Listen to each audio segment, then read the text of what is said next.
Welcome to Amp Life, the #1 podcast for amputees, hosted by an amputee, and brought to you by Dilatory Orthotics and Prosthetics, located in Pittsburgh, Pennsylvania. I'm the Brian Moe, the social media advisor for Dilatory, and I also happen to be a below-knee amputee. Let's get into today's episode.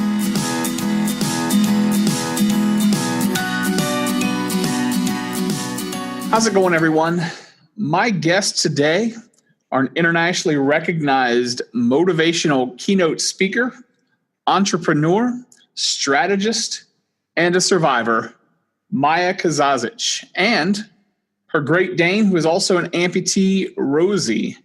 Ladies, welcome to Amp Life. Thank you. Maja, you have such an incredible story. And when I first saw your story, it was presented as this amputee who saves a dog from euthanasia, and the dog also happens to be an amputee. However, when I received the June 2017 edition of the O&P Edge, which you and Rosie graced the cover of, I read their article and I discovered that there's much more to your story than meets the eye. Take me back to 1993. You're 16 years old, living in Bosnia during the war. And for people who may not know or may not remember, I want to share just a little history. In April 1992, Bosnia declared its independence from Yugoslavia, which started a war in which Serbian and Croatian forces targeted Bosnians, resulting in the deaths of at least 250,000 people by 1995. It was the worst act of genocide since the Nazi regime's destruction of 6 million European Jews during World War II. I was a junior in high school when the war in Bosnia began, and my only frame of reference is what I would see on TV while watching the nightly news with my dad. Take me back to that fateful day. I read that you and your friends were sitting in a courtyard. What happens next? Well, I got to first paint you a little bit of a picture. Sure. Before we sit down in a courtyard. During the genocide, my city, we were lucky enough that we were actually being attacked by two different armies. One side was attacked by Serbian army, and the other side were surrounded and attacked by Croatian army. So we were 60,000 civilians with no food, no water, no electricity, no medicine, and no contact or outside help whatsoever. We were stuck. We had, like I said, nothing to eat. So we tried to figure out how to survive. At the time, I was 16 years old. And what happens during the war and what happens during any situation, you kind of get to be numb to it a little bit. At first, you're really afraid of the bombs. You're afraid of the shootings, and you're constantly spending 24 hours in a basement just in this like really high intense fear. But after, a few weeks and a few months and things start happening, you kind of get relaxed and you're like, I can't do it. I got to get up. I got to get out. I got to get some water. I got to get some food. So we slowly started to get out of the basements and do things. And during that time, during the day, what we would do is we would plan what we would do in the basement during the night, because most of the time we would sleep there. When you're sleeping, you're kind of vulnerable. So you want to go sleep in the basement in case there's a night attack. So we would, and when the night falls without electricity, it's really dark. So you kind of have to figure out what you're going to do that day.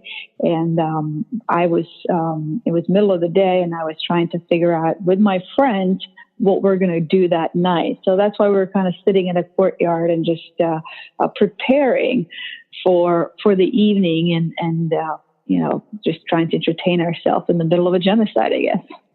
So that's sort of the setup, the background of it. But as I was sitting, as we were talking and planning to decide what to do that evening, I had actually heard my friends through the window talking, and that's why I came down to the courtyard. And then just as I came down, I sat down on this wall, and I was within 15, 20 seconds, I found myself choking.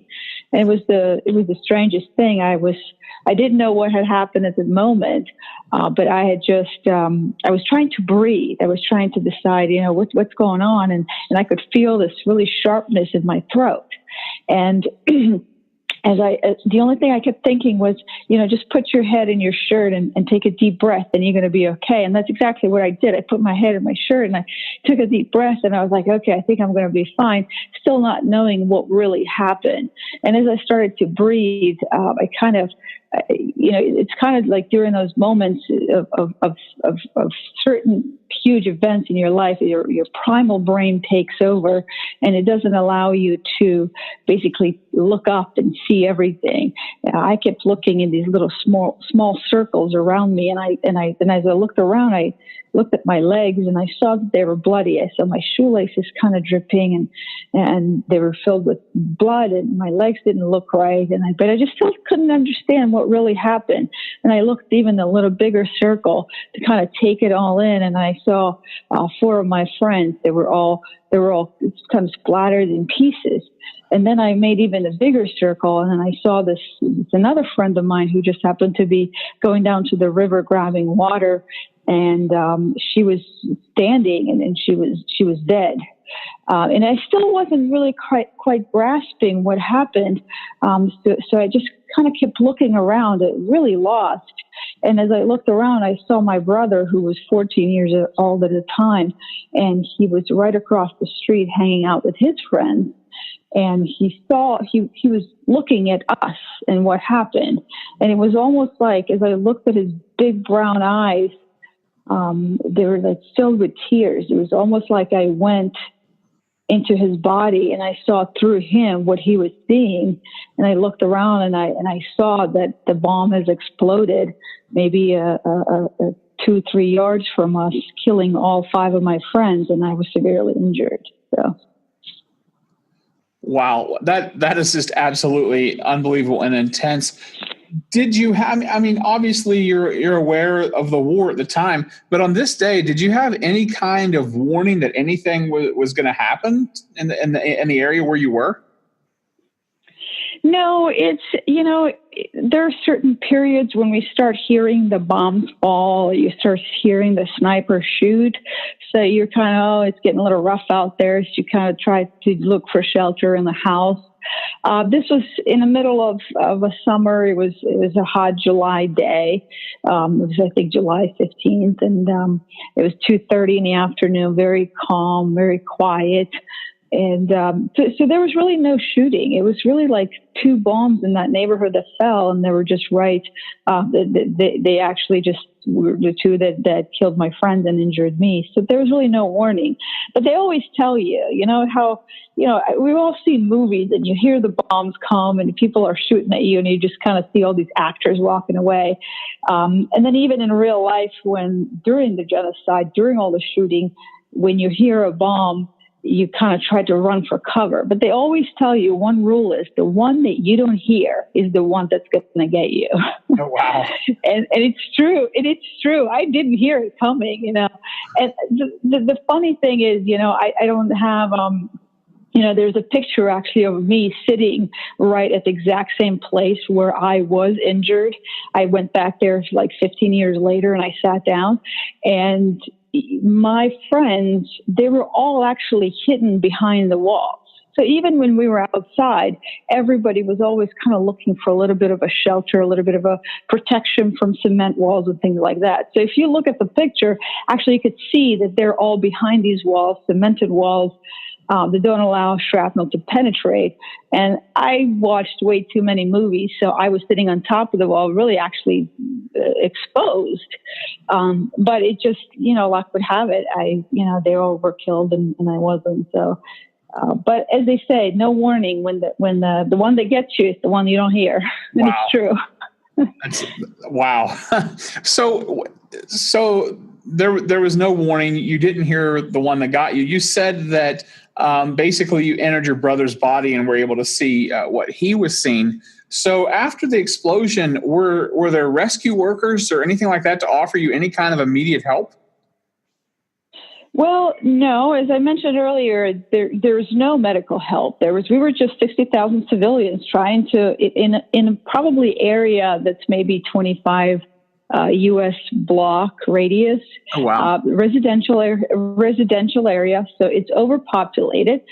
There's no food. There's no medicine. So the way it is, everybody helped everyone. So anyone that had any kind of medical knowledge or any type of medical equipment, they brought it down to this one particular building, which was our makeshift hospital.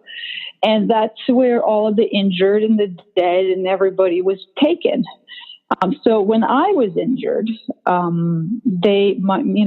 mom was up actually in our condo, and my brother was across the street playing. And my father, who happens to be a nurse practitioner, he was actually at one of the hospitals.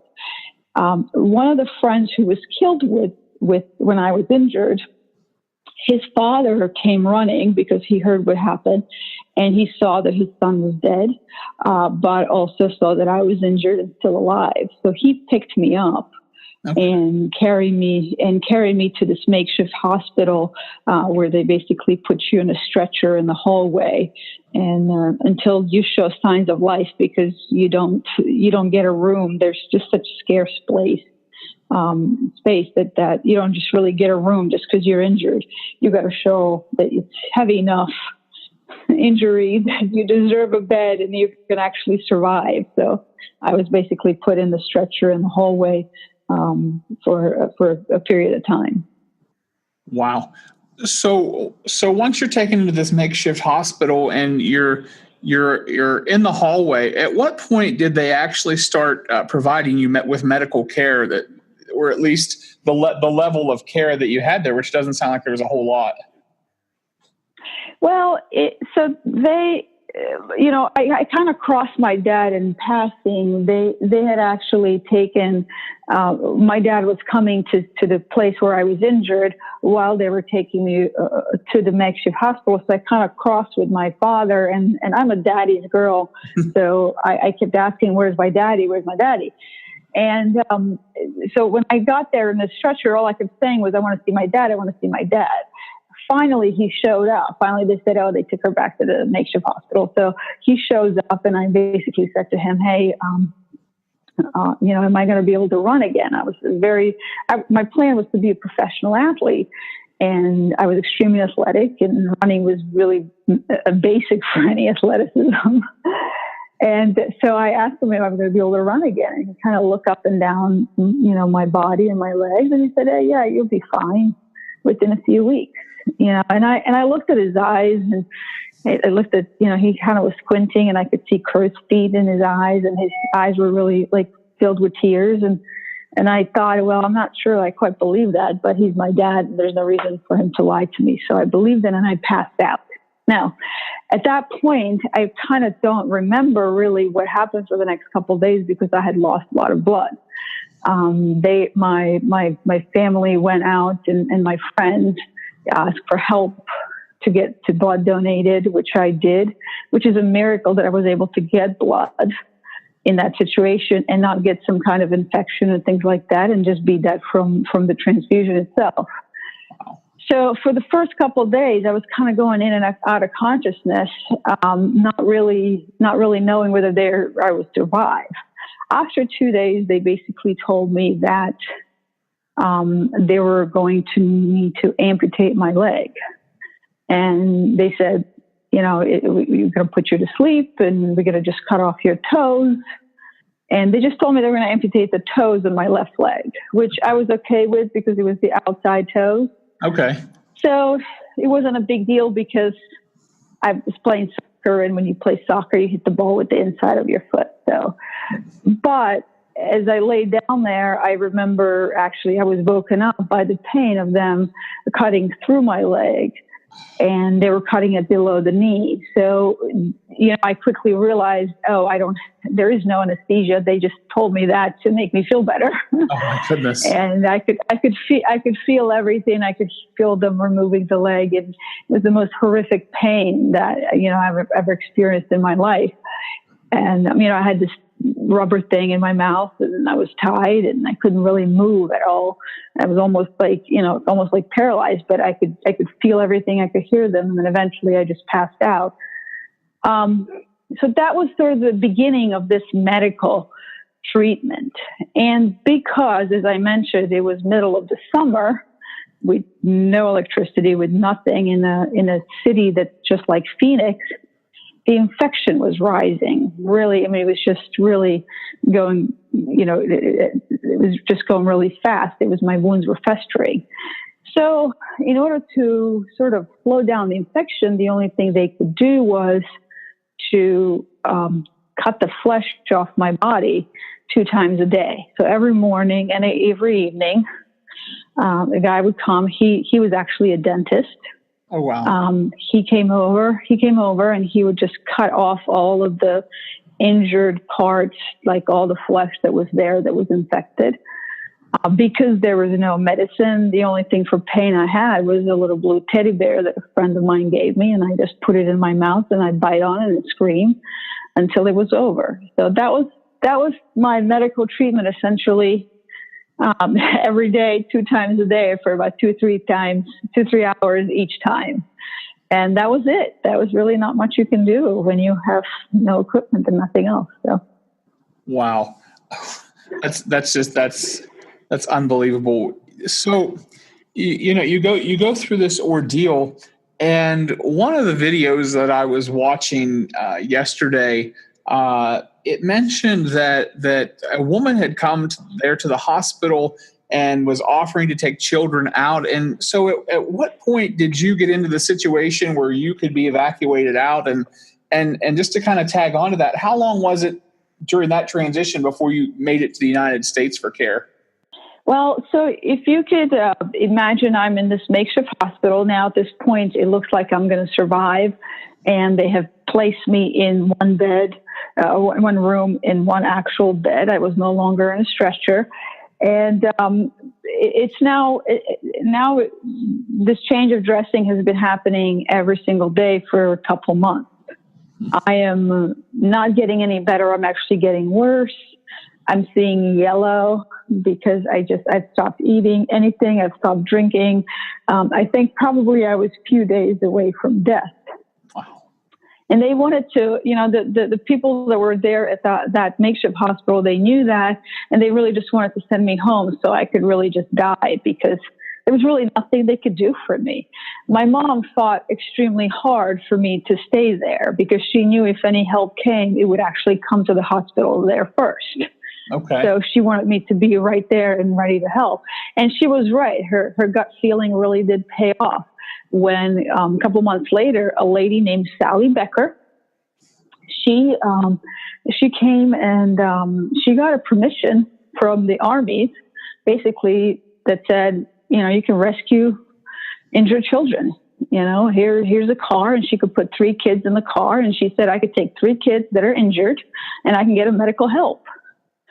And I didn't know any of this was happening. I mean, it all happened very quickly. All I know is I was sitting in bed one day and she showed up on my bedside with an interpreter because at the time I didn't speak any English. And she said, the interpreter said, this lady has come and she got a permission to rescue 3 kids. And you're one of the candidates. And if you want to go, we're leaving in 20 minutes. Wow. So My goodness. So it was like a quick thing, it was like a ripping off a Band-Aid. And by this point, it's now 2 months later, and by this point, my father was injured. He was helping somebody, a bomb exploded and had injured him, and he was now in a stretcher in the hallway where I was. Wow. So my mom obviously was just extremely torn between my younger 14-year-old brother, me being injured, and my father being injured. So she just happens to be there helping both of us. And what they did is they carried me to my father's bed, and we had sort of this 5-minute conversation about whether I should go or not. And, I told him, I said, I know I have to go. If I want to live, I have to leave. I know I'm dying. I'm not, I'm clear on that. But I told him, I said, I don't want to live without you guys, because the moment I leave, they could be killed. and what's my life with when you don't know anyone in the world, without your family, without your loved ones. And I said, not only that, but I said, I don't know where I'm going, who I'm going with. I didn't know this lady. I didn't know they could have taken us and they could have shot us. I mean, that was one of the easiest things. They could have raped us, killed us. Who knows? There's no proper paperwork and process for this kind of stuff. So I wasn't really jumping up and down, ready to leave. I was okay. We're just dying. But my dad kind of took it away from me and said, listen, you're part of this family and you know how much this family means to me and to us. So in order for you to help this family, you have to take care of yourself. So your mom and I don't worry about you. And that kind of took it away from me and made me feel like I wasn't just helping myself, I was helping them. And I said, okay, that's fine, I'll go. And 20 minutes later, I found myself on a stretcher with this stranger leaving, hoping to get some medical treatment. Wow. So that was me getting out. And from there, I was transferred to this U.S. Army tent, right? And when I was transferred there, that was the first time they said to me, what do you want to eat? You can eat whatever you want. We'll get it for you. Wow. Oh my goodness. And here I am coming from a genocide where I had no food for months. And I said, okay, I want burger fries and a Coke. That's what I want. That's what I wanted. It was like, so they brought it to me, and it was like one of the best and the worst things that ever happened to me, because I brought it, I could smell that hamburger, and I bit into it, and it tasted so good, but literally I couldn't even swallow that bite, because I knew it was just an hours ago that I left my family who's starving. So it was so guilt-ridden that I really I just couldn't enjoy anything. And that was the moment I decided I need to get my family out also if I'm going to be able to function normally at all. Mm-hmm. So from there, I was transferred to the U.S. Army hospital for a week in Zagreb, just to do some exploratory surgeries, which is what they did. And then from there, I was transferred to U.S. Army Hospital in Frankfurt, Germany. I was there for about, 4 or 5 months, getting surgeries every single day almost. And then from there, after those few months, I was actually transferred to United States, because nobody really had enough equipment to treat all my injuries. So I had to be brought to United States to get a full medical treatment. Wow. So I read that once your number of surgeries had reached into the 100s, you stopped counting. And once you're in the United States, how long was it before you recovered enough to be fitted for a prosthesis and start learning to walk again? So, yes, I used to count surgeries, because it's like, it's really important. It's a big deal when you have a surgery, right? Absolutely. So I started counting. And I counted, and finally, when I reached 100, I was like, "Oh my God, this is getting old," because I just don't want to count anymore. And I remember thinking, okay, now at this point, I can just say I've gotten over 100 surgeries and just leave it at that. So that is definitely the case. I was just counting probably up to 120, because when you're used to counting, for so many years and so many surgeries, I just kept counting sort of as a habit. So I would imagine that it was probably, in the 120s is when I stopped truly counting. Wow. But it was once I got to United States, I practically lived in a hospital because I didn't have a home. There was a group called Veterans for Peace, who from Cumberland, Maryland, okay. And they had decided that they were going to help this little girl that was coming. They just heard about this little 16-year-old girl who's coming from Bosnia that's injured. And they said, well, we're going to help her. So they basically took me in. I was like adopted by this group in the city of Cumberland. And what happened was that the president of the hospital said, hey, we're going to let her stay at the hospital for free. The doctor said, we're going to do surgeries for free. Somebody said, hey, if she needs a place to live when she leaves, we can give her this place. Somebody said, I'm going to go make sure she gets some clothes. things like that. So they all kind of rallied up. It was literally like having a new American family in this small town USA, where I was really just, cradled like a little baby. So once I got there, they started taking care of things. And shortly after, I don't know, it was how many months before I was able to be fitted with a prosthetic leg. A company called Dankmeyer Prosthetics in Cumberland, Maryland, they offered to make me a free prosthetic leg. And Mark, who was a prosthetist at the time, he came over and said, hey, we're going to make you a prosthetic leg. I didn't know anything about it, but I was really anxious to actually start to walk or stand up even. And when he came the first time, he came with the casting materials. And at the time, I had no clue any about this process. I was the first time amputee and, barely even speaking English at this point. Wow. So he showed me and he said, your knee is bent, and it was frozen just because of my injuries. I had this little pillow where I would keep my leg, my residual limb on, and my knee froze because I haven't used it for so long. So he came in and he said, I can't cast you, and I was so sad. And he said, you have to make your knee straight. And I told him, I said, come back tomorrow. And he said, well, I can't come back tomorrow. I come back the next day. But you won't be able to straighten out your knee because it takes months of therapy to do that. So I said, no, you just come back in 2 days. It'll be fine. So when he left, the moment he left, all I did, I was stuck in the hospital bed, so I had nothing else to do. So all I did was just kind of try to extend my knee. Even when the time came to sleep for me, those 2 nights, I didn't really sleep. I would actually put a bunch of books and stuff on top of it and tie it up so just I could straighten it out. Wow. And I straightened it out to the point of actually overextending it. It was like intense 48-hour physical therapy. Oh my goodness! So wow. I may pay for that when I'm 80,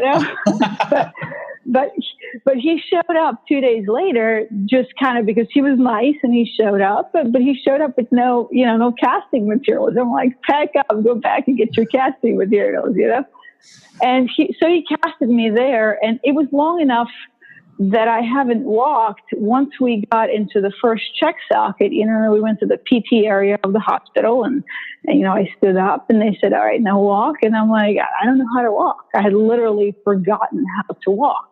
Wow. Which I didn't think it was possible, In my mind, I can see myself running. I could see myself walking. It was all still fresh. Like I don't think of myself as an amputee. I'm dreaming like I have 2 legs, Right. And meanwhile, I stand up and I can't walk. So it was really strange to learn how to be able to walk. I would pick up my leg one at a time with my hands and just kind of slowly move it forward and just try to relearn the muscle. And then when I slowly started to walk, I kept asking, because I have severe injuries to my other leg. I always say my prosthetic is my good leg. So because of that, I kind of don't have really the sense of feeling or what is the appropriate gait, how big my steps should be. What should I do with my arms? All the stuff that you figure out when you're 2, Right. So I basically, the way I conquered that, when I kept asking, physical therapists, they were like, well, you just walk. Nobody can really explain it, because that's not something you really have a conversation about. So finally what I did is I joined actually a marching band. Okay. And in a marching band, there was a few things that helped me learn how to walk and how to walk properly. One, you have to walk heel to toe. Right. So that was the proper walking. Second, we had all uniforms. There were blue uniforms with white stripes. So even if I'm looking straight and marching in a parade or something like that, I could see in the side of my eyes the white lines, how they're going. So I could match those steps to mine. Okay. And also know what to do with my hands. And the third thing, which I think it's one of the most important things, was the drum beat. I could hear the drum beat and I can march on that drum beat to make that unified, consistent kind of a type walking. And that's really how I learned how to walk. That's absolutely incredible. What a great idea. That's amazing. Well, So we have to get creative sometimes, you know. You're absolutely right. And it amazes me because I would never, you're telling this story about joining the marching band, and I'm like, this is just incredible. I mean, I've never thought of marching band. I played instruments growing up like a lot of kids, but I never thought a marching band could be used as a type of of therapy for physical therapy, and that's incredible. I think I love marching bands. I was part of the marching band for years. We had an incredible band. I'm so proud of that time. Not only did I learn to walk in the marching band, but all the other stuff. I mean, it's not just physical therapy and learning how to walk, but it's all kind of therapy, learning all kind of skills. And one of the most important things that I think we can learn today in marching band is how to get 100 people to do one thing together in perfection. And that's talk about teamwork. I mean, I think anybody that's in the marching band could appreciate and understand what it means to be part of the team. Yeah, you're absolutely right. It takes everybody working together. And I think you're right. There's a lot of lessons to be learned from a marching band. Absolutely. Wow. So as you progress in your journey as an amputee, how frustrating was it for you to hear the processes tell you that your injury was too severe and that your residual limb was too short for you to obtain a better fitting prosthesis than what you were currently wearing? Well, it was extremely frustrating because, I'm not the person who takes no as an answer.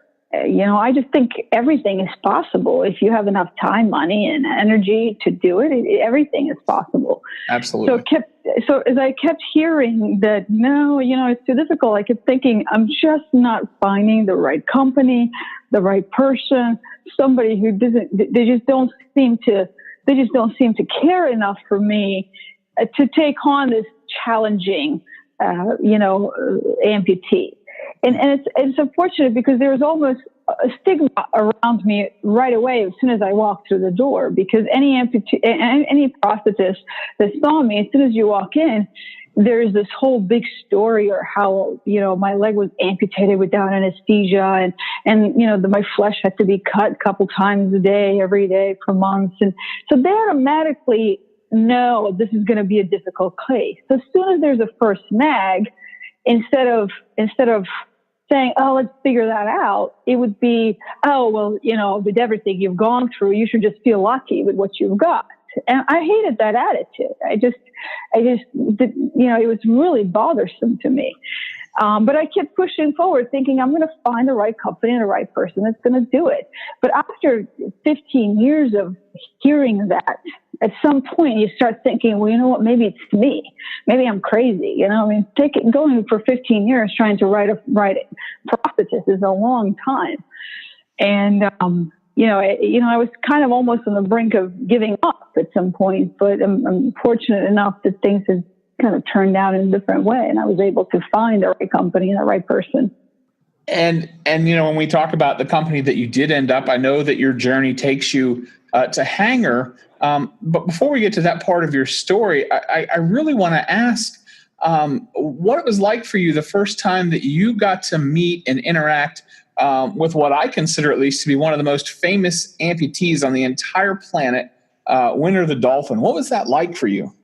Well, Winter was, I have to give you a little bit of a background on the Clearwater Marine Aquarium, because Clearwater Marine Aquarium is not really an aquarium. It's actually a rescue facility. Right. They rescue animals, marine animals, and rehabilitate them and then release them. If for some reason they can't be rehabilitated and released, they're kept there and taken care of.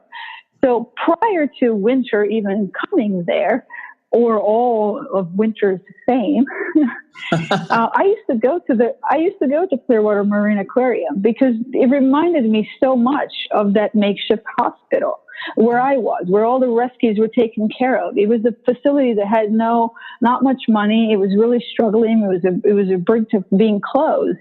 So when I would go there, I felt like I was partially home. Okay. I was there with the rescued animals. I was there at a place that was struggling. And anytime I had any extra money, I would put it in their boxes to try to make sure that they keep going. So when Winter was there, I was more than happy to to meet Winter, and it was really phenomenal. What really changed my life was one day, after being so frustrated about not being able to run and hearing just one more time how my, injuries are so difficult and different and they've never seen anything like it, I went to the aquarium and I sat on the bench and I was sitting there. And as I was kind of wallowing a little bit, trying to think, what am I going to do? What's my next move? I saw Abby, Winter's trainer, walk by me. And as she walked by me, she goes down to the platform. She takes this prosthetic tail, puts it on Winter, and the Winter starts swimming. And it was like that moment when I saw that, I was like, wait a second. I mean, this dolphin here has a difficult injury that they have never seen before, and they're making her a prosthetic. So why can't I have that? I'm like, oh, well, this is it. This is my answer. I need to call the company that's making her leg and find out if they've been willing to make me a prosthetic. So I literally called them that day, and it was Hanger Prosthetics and Orthotics. I called them that day. We made an appointment. A week later, I was in a check socket. 2 weeks later, I was on a tennis court playing tennis. And about a month or so later, I was running my first 5K. So to me, meeting Winter for the first time was literally a life-changing experience. That's incredible because, leading into that, one of the things, how do you think Winter helped you to overcome your own struggles as you're going through this process? Well, it's, first of all, she made me realize the fact that they were taking care of Winter. She made me realize there is a company out there who is willing to take on challenging cases, and they're not afraid of them. Absolutely. That was the first thing. And she put me, not only made me realize, but she put me in touch with that. So it was really unbelievable.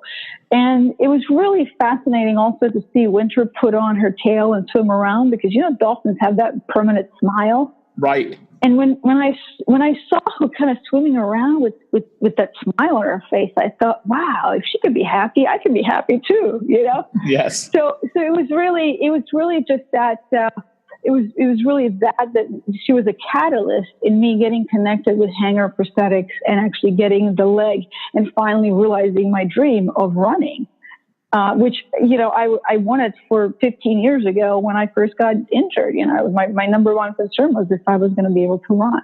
But she was finally able to get that connected for me and actually make that dream come true. And as a reward, not as a reward, but as a thank you, what I did, I started actually volunteering at the Clearwater Marine Aquarium. Oh, wow. I just signed up to be a volunteer, and I started taking care of Winter. I would clean her cage and clean her toys and things like that and work around the aquarium. It was just my way of kind of saying thanks. Yeah. So we Winter and I then became friends.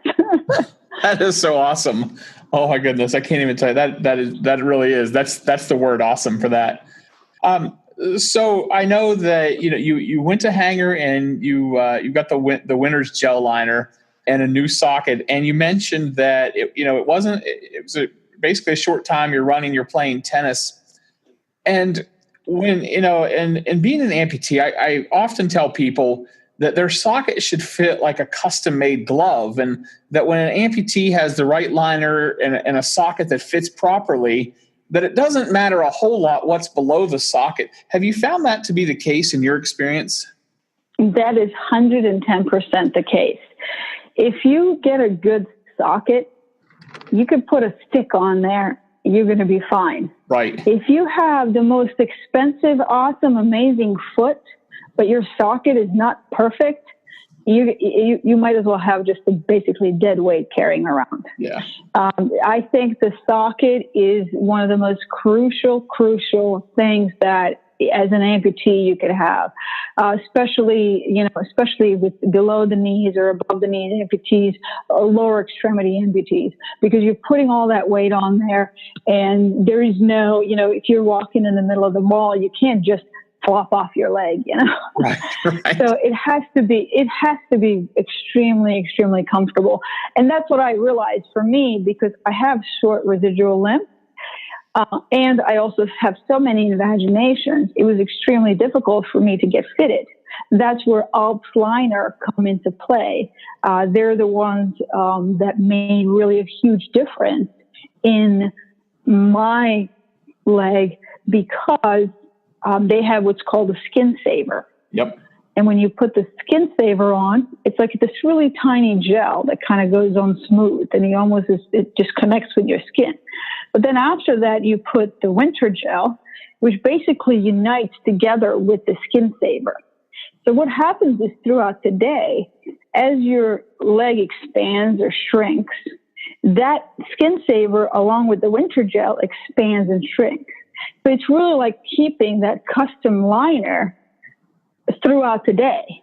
Because I've had custom liners and they'll make them. But what happens is your leg swells up a little bit. Right. And bam, that thing that was in imagination now becomes a bump and it's hitting you outside. And now you can't walk 3 hours later.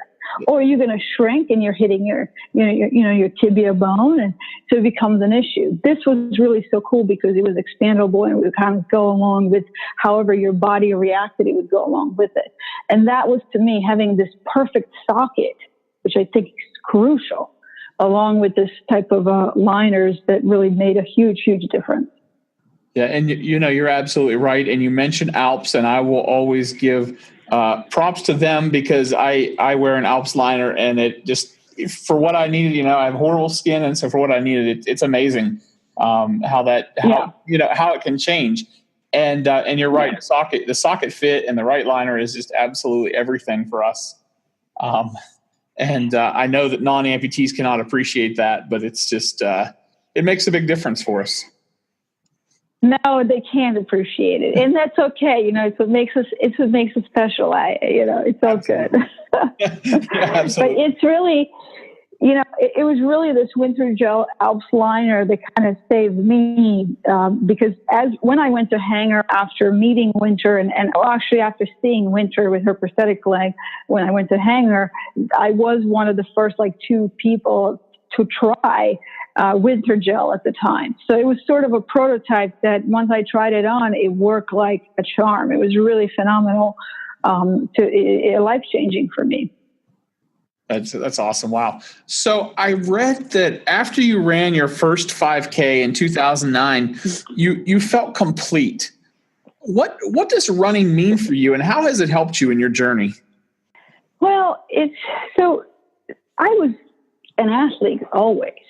And that day that I was leaving Mostar in Bosnia with Sally Becker, when I was sitting on that stretcher with my father and my mother, and when we were speaking, I really was reluctant to go. It's not fun to leave everything you know. Oh, right. Wow. And one of the ways that my dad tried to make me feel better was saying, listen, you're going to go, they're going to put you in a prosthetic leg, and you're going to be able to walk, and it's going to be amazing. And he said, just imagine when you come back here in the neighborhood and you're walking down the street and all of the neighborhood is just looking at you because they're amazed. Not only did you survive, but you're actually able to walk, no limp, you're just walking. And he says, just as they're looking at you, what I think you should do, I think you should start running. So when they see you, they're just floored because how far and amazing you've gotten. And that picture kept me going this whole time. I wanted to do exactly that. I wanted to come back to my neighborhood and for my friends and for my family to see me not only walking down the street, but actually see me run and chase that soccer ball. So I knew that I was not going to be complete until I had that picture in my mind happen. It was me. I'm an athlete, and this is what was my driver, is to be able to run. So being able to run meant that once I was able to do that, I would go back home. And I didn't go back home, which was 15 years. Wow. Until I was able to run. And then that's why 15 years later, I was able to go back to my neighborhood and do exactly that, Wow. It was important. Yeah, absolutely. That's incredible. So as people that live with limb loss, we openly discuss our visible wounds that are obvious to most people. However, it's our invisible wounds that often go undiscussed by us or even sometimes overlooked, not only by our families and friends, but perhaps even coworkers and maybe even medical professionals as well. And we're recording this the day after PTSD Awareness Day, which is June 27th every year. At what point in your journey did you realize that you were suffering with the devastating effects of PTSD? Well, it was 15 years later, it all happened that year. It was a busy year for me. But what happened was I had gone to Bosnia. I ran my 5K. I was able to run finally. I went back to Bosnia. I saw my family. I saw my friends. I brought these picture albums. We kind of started reminiscing a little bit about what happened and caught up with everybody, and I came home. I live in Florida, in one of the most beautiful, beautiful areas in the world, Tampa Bay, Florida. So like I'm 5 minutes from the beach. I have a gorgeous house. So I came back, and at the time I was running a very successful software company. So I had plenty of income. I was living comfortably. I was traveling when I wanted to. I no longer needed to have any more surgeries. Just a couple years prior to that, I had one of my last surgeries on my legs. So it was, like I said, I felt really complete. And one day I was sitting on my sofa and I was watching TV. I happened to be watching Friends. And I thought I was having a heart attack. And I called the emergency and ambulances, and I went to the hospital, and it turns out they said, it's not a heart attack, you're having a panic attack. And I was like, no, you gotta be kidding me. You must be mistaken. If I was gonna have a panic attack, I would have had it 15 years ago. Right. Right now, my life is perfect. There's absolutely no reason for me to be afraid of Friends or anything here in this beautiful environment. Right. Wow. And so I refused to believe it. And I went home, and these little heart attack type things started happening all the time. Then it got progressively worse, where I was not able to, I was afraid of everything. I was afraid of eating. I was afraid of sleeping. I was afraid to go outside because I was afraid of crowds and people. But at the same time, I was afraid to be alone. So I would literally wake up in the mornings and I would cry most of the days, and just because I was afraid. Wow. And I just kept thinking that it was really just my heart. My mom was diagnosed with a heart condition when she was in her 20s. And my grandmother died from heart in her 50s. So to me, it was something that was familial, and I thought I had a heart issue, and I was just literally waiting every single day to die. And I just kept going to cardiologists and getting all these tests, but obviously everything is fine with my heart. And finally, it was this one doctor who explained it to me in a way that I could really understand. She said, listen, it's like when somebody attacks you. You're walking down the street and you got your purse, and somebody comes down to attack you to grab your purse. They're going to grab your purse. First thing, what are you going to do? You're going to actually fight back. You're going to start hitting them with your purse. You're going to take out a pepper spray and spray them, and you're going to defend yourself. You're going to be strong. You're going to be tough. You're going to fight for yourself. And they might even run away. You might even, let's just say they ran away and you defended yourself. But it's only when the ambulances come, when you're feeling safe, when your family's there, that's when you start breaking down. That's when you start shaking.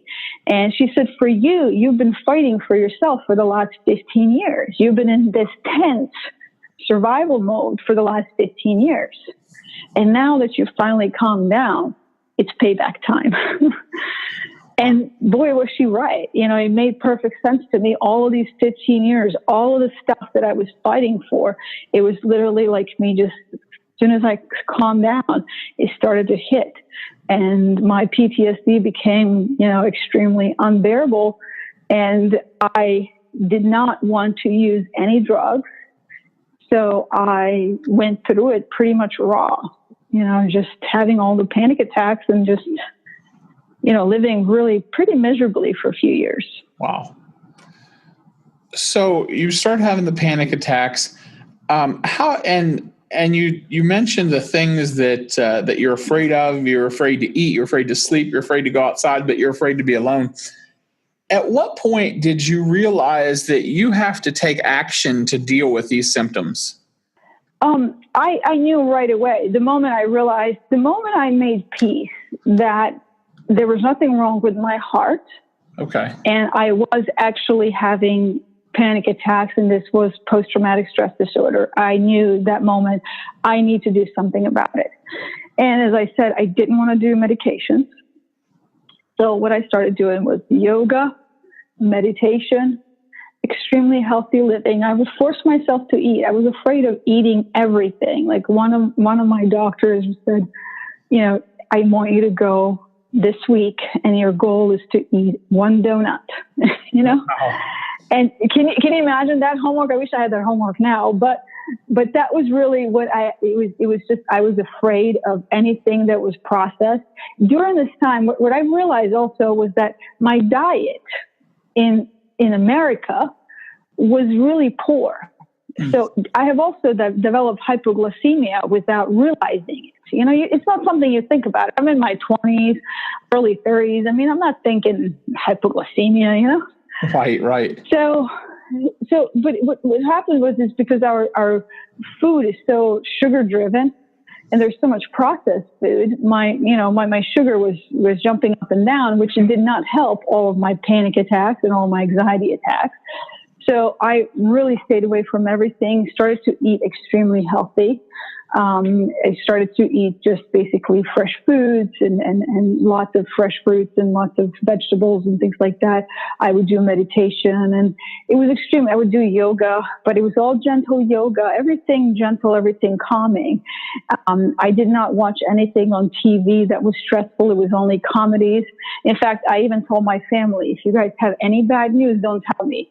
This is not a time for me. I cannot function. I'm breakable. I cannot. And they knew because they saw that this is not Maja. They didn't know who this was. And they actually talk among themselves, my entire family, like, we don't know who this person is. Wow. So it was really extreme changes in my life. And I have to say, I was running my own software company, and I had a team of employees who actually helped keep that up while I was this sick. Sadly, a lot of Americans don't have the ability to do that. You've got to get up. You've got to go to work. Nobody cares you want to meditate. Right. So, that's why I think medication becomes an easier thing. Let me pop a pill because I got a Tuesday meeting that I go to. Otherwise, I'll lose my job and I got to feed my family. So I was fortunate enough to be able to execute that. But it took extreme life-changing things like lifestyle changes to actually get me there in many years. And I could feel myself getting better to the point where I became functional, but I had kind of gotten to 80% better and I kind of stopped there. Wow. I knew I was getting panic attacks. I would deal with them, but at least I was able to eat a little bit. I was eating paleo. So I was eating pretty healthy. So. Nice. So I know that in this process of overcoming and dealing with PTSD that you decided to get a dog, and not just any dog. You got a dog who's also an amputee. Share with us Rosie's story and how you ended up with a dog who's living with limb loss. Well, that was, I have Hanger Prosthetics to thank for that. It was really, and Chris at Hanger, I got to give him a shout out. Chris is my man. Chris, what happened was he's actually not even a prosthetist. He's just a guy that works at Hanger and happens to be, and I don't even, honestly, this is so embarrassing, but I'm not even sure what his title is. I think his title is just to care, really. Okay. Because he's just a guy to make sure that everybody's good, and that's what I love about Hanger is that they do actually have people who are making sure that you're good. If there's any issues, they got people to come in and jump and help out. So I went to see Chris and we were chatting, and at this point, my PTSD is under control. I'm 80% better. I'm not quite myself. I'm eating very strict, paleo, living, doing my yoga and qigong and tai chi and making sure that I'm living a nice, healthy, quiet, calm life. when I get panic attacks, I know what to do. I do these acupressure points and calm myself down. And, it's just kind of, it's not a fun way to live, but it's nowhere near as bad as it was. Sure. So I was talking to Chris, and, I was kind of mentioning this, and he said, well, I have a dog for you. And I was like, I don't really want a dog. I'm not, I always wanted the Great Dane. When I was 5 years old in this little tiny town of Bosnia, I walked outside once and I saw what I thought was that somebody crossed a horse and a dog. And he just walked by me. I really saw this huge thing. It looked like a dog, but it was the size of a horse. And he walked by me. And I remember thinking to myself, when I grow up, I'm going to breed horse and a dog, and I'm going to get one of these, right? Well, as I grew up, I realized later those were Great Danes. And if you look at my library, you'll see that most of my books are about Great Danes. I love Great Danes. And I knew that someday when I grow up, I'll have a Great Dane. So when he mentioned the dog, I wasn't really too excited about it because I was like, I don't know. But then he said, she's a Great Dane.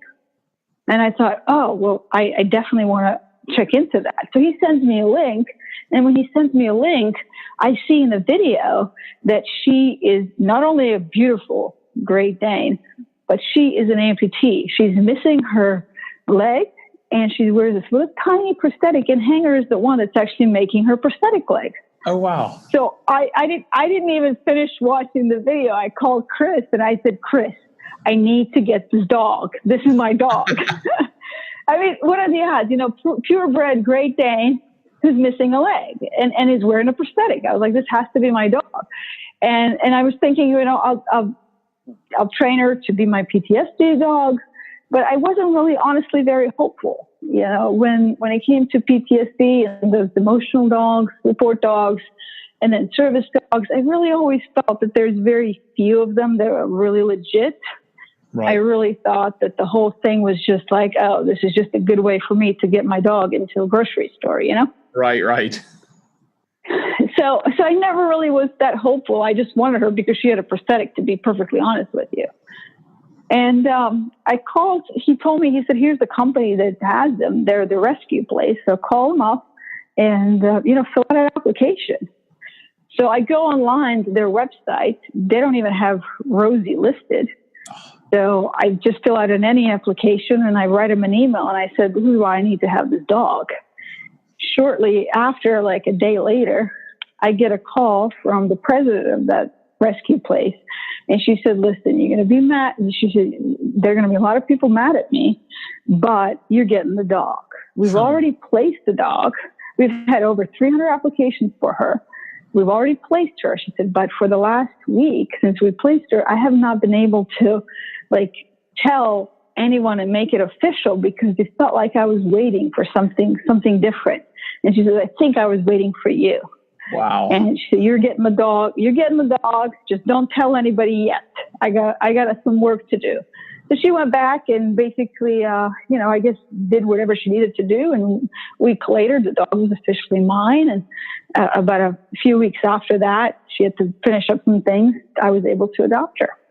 That's how I ended up with Rosie. Oh, that's incredible.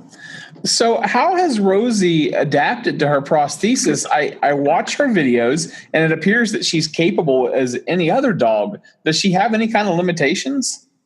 No. To be honest with you, when I adopted Rosie, I adopted her because it felt like she was my kindred spirit. She was like a rescue puppy that's missing a prosthetic leg. It's like me in a dog form, kind of like Winter. She's a dolphin. She's a dolphin. It's just like me. So I loved really, and to me it didn't matter. It was cute that she had a prosthetic leg, but I didn't really necessarily think that okay, she has to have it. She doesn't have to wear it. I'll take care of her no matter what. She doesn't need to run or anything like that. But it was important to me, just like it was in my case, that she reaches her full potential. I'm not going to be the one. I'm not going to be the one to say, "Oh, your injuries are too great and too difficult. You might not be able to do that." That's not happening. So, when he got her, we put her in a prosthetic leg. She's actually on the leg number 15 right now. Oh, wow. And when you put her in the leg, you can actually tell if she is bothered by something. And when we put her in the leg that was really comfortable, she took off like there's no tomorrow. Oh, wow. And what I realized at that moment was that this dog has no preconceived notions like humans, like we do. She doesn't have anything from society that's beating down in her brain. She's just a dog that's working on instinct. And her instinct says, ooh, I got something here, and I'm able to do it. And she's using it just like it's her own leg. So to me, Rosie became this perfect example of what your mind, your modern human mind, could actually stop you from doing. Because if I could flop a leg on a Great Dane, and the Great Dane just runs, there's absolutely no reason, assuming the leg is comfortable, why any human wouldn't be able to do that. Right. And if they can't, it's actually a mental handicap. It's not a physical handicap. Absolutely. Wow. So the bond between a dog and their human is often life-changing. When it comes to your relationship with Rosie, who saved who? You know how it is. That's like, I think, the most famous line. Every time the person goes in there to try to rescue a dog, it turns out that it's the other way around. Right. And I really used to worry, well, the first couple of weeks when I got Rosie, I was so worried if I was going to be able to provide for Rosie what she needed.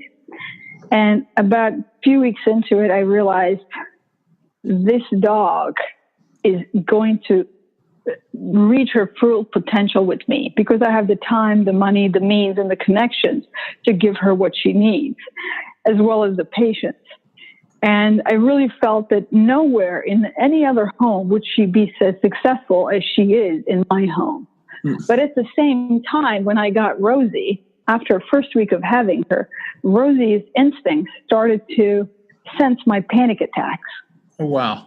And shortly after that, I actually took her to the trainer, and we trained her to deal with some of my PTSD symptoms, like night tremors and things like that. So she has now been trained as a service dog. Okay. And I want to mention she's not a mobility service dog. She's a psychiatric service dog. Okay. And so in that sense, she saved me. And she has actually brought my PTSD basically to even a lower level, to where now I'm not 80% better. I'm actually like 95% better. Wow. And so in some sense, we have saved each other. You know, we were meant for each other. She came to save me, and I came to save her. And I just can't imagine my life without this dog. Wow. It's incredible. You know, a couple of weeks ago, when you and I chatted on Facebook, I mentioned that I love the video you made when Rosie sees herself on television. How has she handled her fame and all of this? Rosie is clueless. I love Rosie because Rosie has, after her injury and after I adopted her, I actually wanted to find Rosie's family, just like it was really extremely important for me to have a connection with my family and know where they are. I didn't want her to be this lost puppy in the world like I would have been if I didn't find my family after I was rescued. So I actually searched and found actually her breeder. So we met up with the breeder. She met with she met with her mom, and I've met most of her siblings, her litter mates.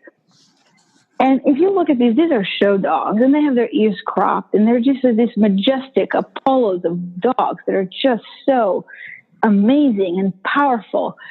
And they're just, you cannot believe that Rosie's their sister, because Rosie is true Scooby-Doo. It's hilarious to watch them. You can't. So Rosie's oblivious to her fame, although she really, really enjoys the attention. And she just turned 2. So I worry that when she turns like 5, 6 years old, what kind of a prima donna she's going to actually be. That's really funny, but you're right. It's also very true. And you know, there's people out there who, for one reason or another, they have never owned a dog, and they don't understand how much that that, like people, each dog possesses a unique personality. In a given day, I have a 15-year-old West Highland White Terrier, and in a given day, we will go from him making me laugh nonstop to testing my patience by behaving like a 2-year-old child. Like most dogs, he has toys that he loves and that no one, not even myself, had better try to take from him. And you recently made a Facebook post that gave me a good laugh. Tell me about Rosie's Wonder Woman toy. So that was really, the Wonder Woman thing was really an accident. It wasn't planned at all. I was at a pet store. I have, for different reasons, I have a fish tank, and I also have a koi pond outside. So I'll go frequently to the pet store. Okay. And when I was there, I saw, I try to pick up, whenever I'm there, I try to pick up 1 or 2 toys for Rosie. And usually I look at the clearance bin. And this was in the clearance bin. There was this little toy that I bought. There were 2 toys, a Wonder Woman and a Spider-Man.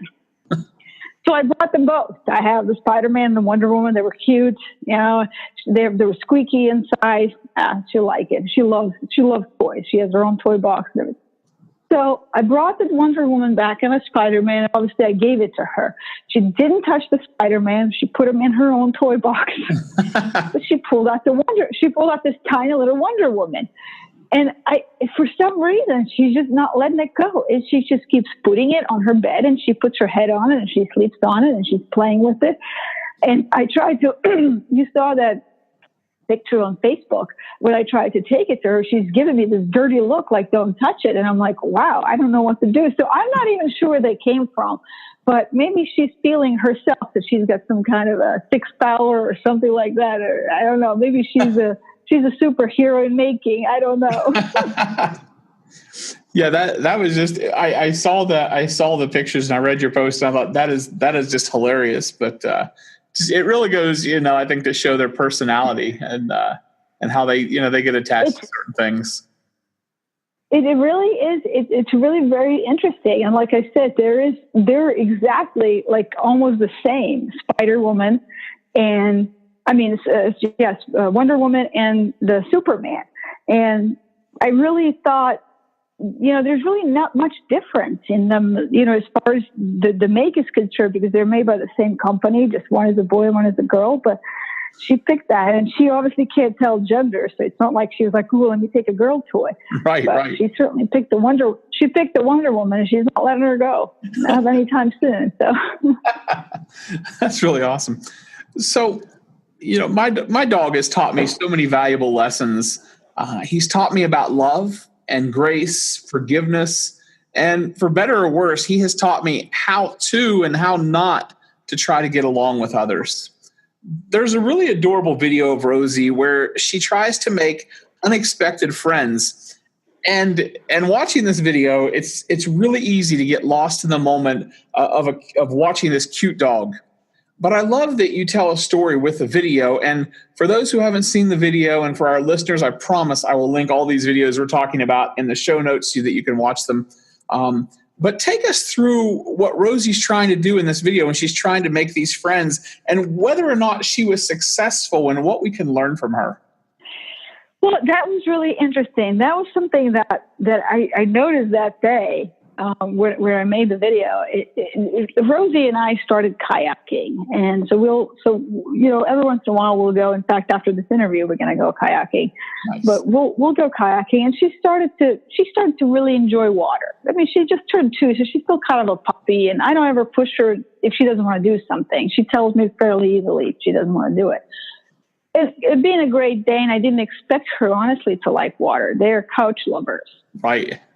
So we went to the water, and I saw her kind of playing around with water, and she puts her head in there. And the few times we've gone to the beach, I've noticed that behavior, but I never really paid attention to it. It was this one time when we went to the lake, and the water was really still, that I realized what she was doing. So she sees fish, and she starts looking for the fish and the crabs. And then she starts to play with him. And it's exactly the same behavior that she says that she has if she plays with a child or if she plays with another dog. She starts pawing on them and bringing them their toys to play tug of war or fetch. So I started, and I was like, I think she sees a crab. Like, first it's cute because I thought she saw a crab, but then she started to play with the crab. She tried to catch the crab. I'm like, oh my gosh, she's trying to interact. So that's when I grabbed the camera. I'm like, oh my God, this is so hilarious. So I see her trying to interact with the crab and actually have some kind of relationship with this creature who's probably terrified. And then the next thing you know, as I'm filming, she literally starts going and getting her toys and bringing them to the crab and nudging them with her nose, trying to have the crab throw the toy or play tug of war. And I'm just like, this is crazy. So I got that on video. But at the end of the whole thing, obviously crabs don't play catch. So, nothing happened from there. I felt bad. I mean, I really wanted her to play catch with a crab. If she were living in the cartoon, she'd be doing exactly that. But she didn't. And finally, after like maybe 4 or 5 times of trying to play with the crab and bringing them different toys, different times, she laid down, she got a stick and started playing. And to me, it was like a life lesson where I was like, you know what? Sometimes we're different and we don't need to play with each other because we have different things. We live different worlds. And to me, it meant like, just be yourself and do your thing, enjoy life, be happy. She wasn't upset that the crab didn't play with her. I mean, she was just like, okay, fine, I'll go get a stick and I'll play with the stick.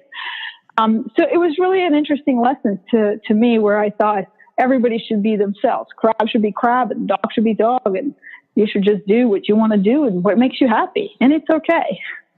Absolutely. It's amazing what we can learn from animals and what they have the ability to teach us. And I love the video, but the lesson that you told with that, it really did. It really spoke to me.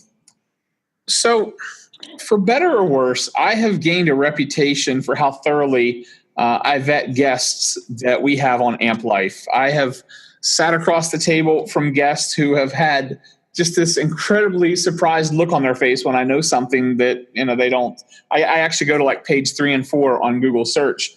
So they don't expect me to learn things. And about halfway through my prep for our interview today, I discovered that you had been involved in helping other children who have been injured in war around the world. How's this experience been for you? And how many children have you been able to help so far? Well, you're right. That is not on page 1 of Google. That is probably on page 4. So what happened was, it was really fascinating and one of the most amazing experiences of my life. Sally Becker, the person that rescued me, she and I didn't know her name at the time. I didn't speak any English. She rescued me and we lost touch. And somewhere about 15 years later, she and I were able to reunite in Florida. We met for the first time. It was really a great meeting. Good Housekeeping actually was there, and they did a story in the magazine, Good Housekeeping magazine, about our reunion. And it was really fascinating. We met there, but since then we had kind of kept in contact. We don't talk every day, but she lives in London. She actually rescues children. After I was the first child that she rescued, and we were the first 3 that she rescued. After that, she actually ended up going forward and rescuing over 300 kids. Wow. And they call her actually Angel of Mostar. Mostar is the city where I'm from. So because she is like an angel that comes in, swoops in, gets the kids out and leaves.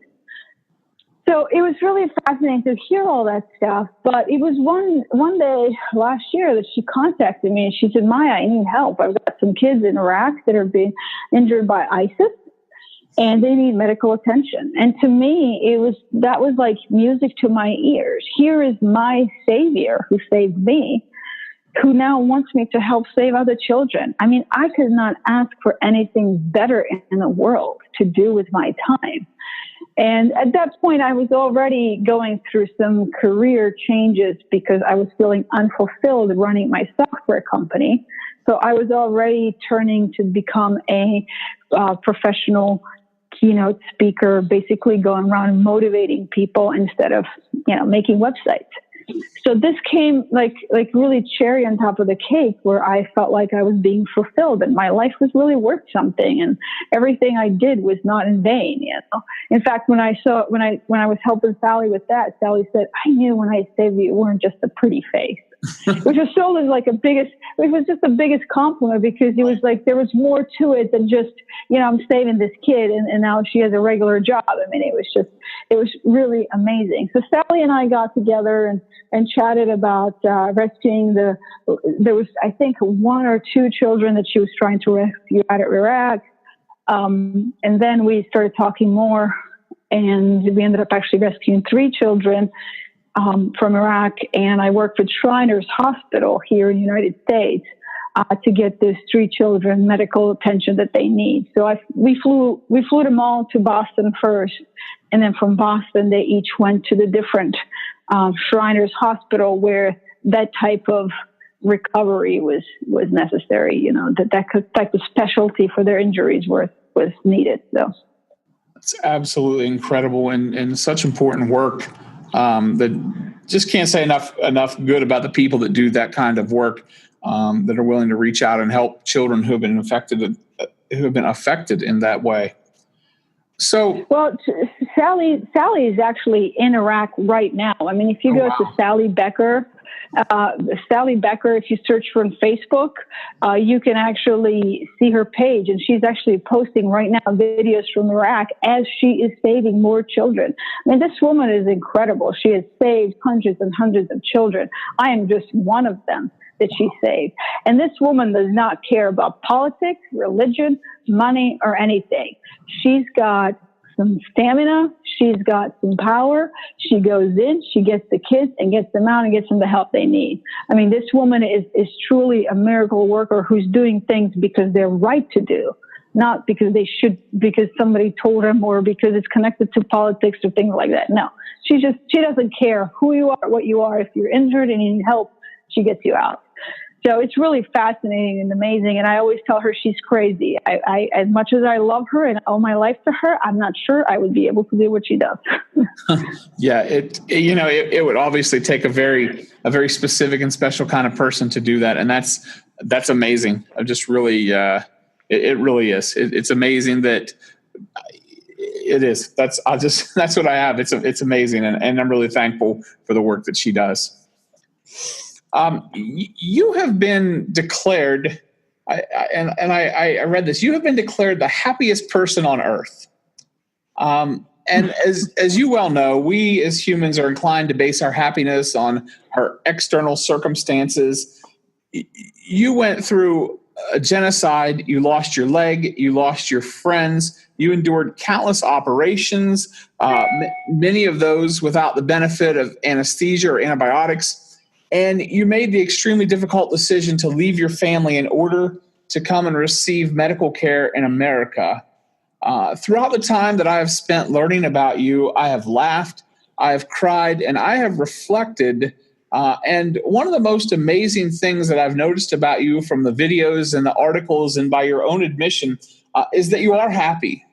And so, full disclosure here, I know the secret to genuine happiness, and I've also read your blog, How to Be Happy. But we often encounter people who tell us that they want to be happy, but they allow their external circumstances to stand in their way. How do we achieve happiness? I'm glad you just said that the way you did, because those people allow the external circumstances to affect their happiness. Those people that let the external circumstances affect their happiness are actually also looking for external circumstances to be the key to their happiness. Right. Does that make sense? Absolutely. So if you're looking externally for something, you're gonna always find 50-50. Half is going to be negative, half is going to be positive. So therefore, you will never actually find happiness. If you truly want to find happiness, you need to leave out the external circumstances, whether they're positive or not. They're not the ones that are making you happy. You have to be happy within yourself. You have to be happy and understand yourself before you can even consider any external circumstances. In fact, I never do. When something good happens to me, I'm not sitting there and going up and jumping up and down, because it doesn't really fulfill me today. Yes, I'm happy about it in some kind of a shallow way. Yes, of course I'm happy.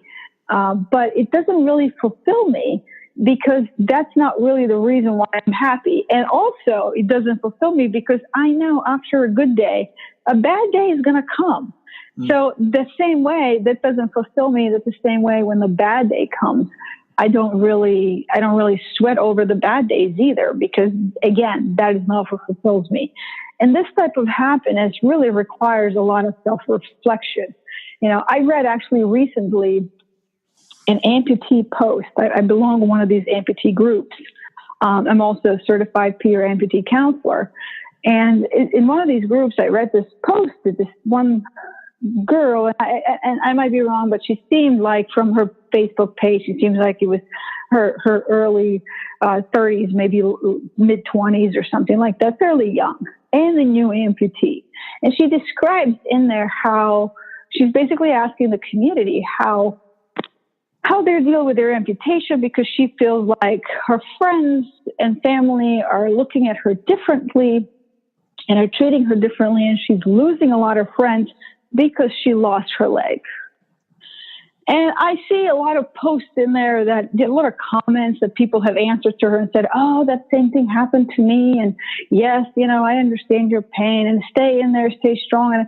And the only post I posted was, I'm like, this is nothing to do with your friends. If you're going to lose your friends, you're going to lose them anyway.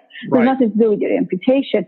And I tried to point out to her that it's her who is the issue. It's not the friends. It's not the family. It's not the fact that she's an amputee. It's the fact that she's not happy with herself, and perhaps with that amputation, she hasn't come to terms with it and she's letting it go. Because I could tell you, as an amputee, and my story, and as much as I talk about it in the media, most of my friends actually forget that I'm an amputee. And I will hear at least a couple times a year, one of my friends or family members say, oh yeah, I forgot you don't have a leg. For whatever reason, like, you know what I'm saying? Like, it's just, they just forget. But that's because that is my attitude towards life. That is my attitude towards my amputation, is a non-issue. And that person that I'm mentioning is never going to find happiness, because she's looking for that happiness, that approval outside of herself. Right. So it doesn't matter how much you have or don't have, the happiness is within you. Absolutely. In fact, let me give you one of the most contradicting and almost like an oxymoron things that I have realized in my life. One of the happiest times of my life, when I close my eyes and I think of something happy, is actually during that genocide. Wow. When we had nothing, when we had no food, no water, no electricity, nothing. And I was injured. My friends were killed. But when I want that warm feeling around my heart, I close my eyes. And I think about that time, because that happiness comes from within me, and what I was surrounded with love and friendship, and nothing else mattered. And that's why it's not what you have, where you are. It's what you've surrounded yourself within yourself and around yourself. These relationships that fulfill you. That's really what makes you happy. Absolutely.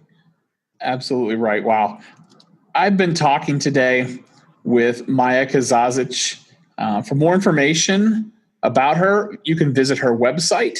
And I'm going to actually just spell this one out. It's www.majakazazic.com.